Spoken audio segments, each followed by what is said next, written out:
I turned into my parents' driveway with a simple fruit basket from the grocery store.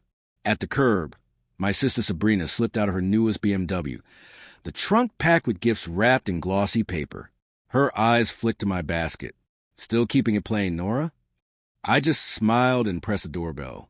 Inside, the house smelled of turkey and Morin's famous sweet potato casserole. Aunts, uncles, and cousins glanced up as I walked in. "Nora, you actually made it," my mother said, sounding almost startled. "We weren't sure your projects would let you come." "I wouldn't miss it," I answered, placing my basket beside Sabrina's mountain of presents. Uncle Gerald, already well into his drinks, raised his glass. "You still doing that online thing? What do you call it again?" "E-commerce," I said. "Right. My neighbor sells crocheted owls online. Makes a couple $100 a month. Cute little hobby." I let the remark pass and accepted the wine my cousin handed me. The TV murmured local news from the corner. Most conversations circled around Sabrina, her new 40 Under 40 feature, her promotion, her photos on her phone. My father couldn't have looked prouder. Tessa, my brother Adrienne's wife, leaned toward me, still living in that tiny studio downtown. "It's practical," she added, as if explaining on my behalf. At 6, we took our seats around the holiday table. I ended up at the far end between a teenager glued to his screen and Uncle Gerald's bourbon breath. "Turkey, Nora," my mother called. "Or are you on some sort of fasting kick now?" "Turkey's fine," I said.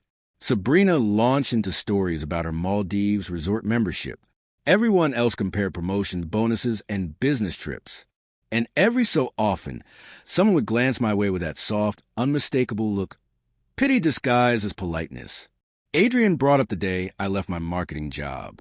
Heads shook, advice resurfaced, the same old chorus.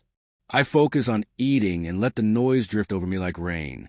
The TV teased a special report coming at 9. After dessert, we moved to the living room. My mother fussed with plates, while Sabrina bragged about her marble countertops. Advice floated at me from every direction. Budgeting apps, certificate programs, realistic jobs. "It's an intervention," Adrienne joked. I sipped my coffee and let them finish. "So, what do you even sell?" Tessa asked. "I've never seen your website." "It probably doesn't exist," Sabrina said lightly. "Or it's one of those tiny shops with 3 items." The TV suddenly cut to the news bumper. "Tonight," the anchor announced, an exclusive look at one of the decade's most remarkable business stories. No one paid attention. Dishes clinked. Sabrina kept talking until the anchor spoke my name. Our feature spotlights Nora Lynn, founder and CEO of Aurelia Collective, whose innovations in sustainable luxury have transformed global retail. A fork slipped from someone's hand. The screen filled with images of a sleek headquarters in Singapore. Then a photo of me in a dark suit shaking hands with a head of state.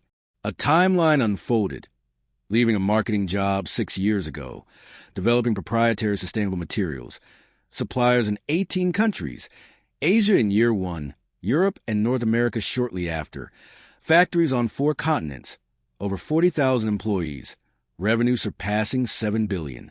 Gerald froze mid-sip.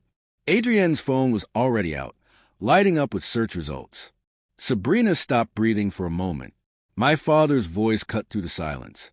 "Nora, that's you?" I set my cup down. "Yes." The room stilled. "It's real," I said. My mother looked as though the floor had shifted under her. "You spoke to a television network," she whispered, "but never to us." They asked about my work. I replied. "You asked why I hadn't grown up." Screens around the room lit up. Headlines, photos, numbers. Gerald found his voice first. "All this time? And you let us lecture you?" I didn't want to interrupt. "You were very committed." The doorbell rang. A producer stood outside with a camera crew, apologizing. Just a quick family shot for the feature. I shook my head. Not tonight. When they left, silence filled the room again. My father lifted his glass, trying to recover. To Nora, "We misjudged." "You were ashamed," I said. "That's different." Sabrina's eyes were wet and sharp. "You lied to us." "No, I simply didn't correct your assumptions. Adrian lowered his phone. Then why keep that small studio? The old car? The fruit basket? Because they suit me, I said. Money didn't change what feels right. My mother's voice trembled. We were unkind. You were certain, I replied. Certainty makes room for cruelty. The TV rolled another preview. Bright factory floors, workers in clean, modern lines. I muted it. I'm not here to buy forgiveness with money, I said. I'll help with real needs. School fees for the cousins, emergencies. But I won't fund lifestyles just to make things smooth. If you want a relationship with me, start with respect. No one could disagree. The tension that held the room together finally broke like weather moving on. I stood to leave. Merry Christmas, I said, grabbing my coat and stepping into the cold. In my car, I silenced the incoming calls and messaged my operations team. The segment aired. See you Monday. The clock neared 9 as I drove home through the dark. Steady, sure, and more certain than any of them had ever been.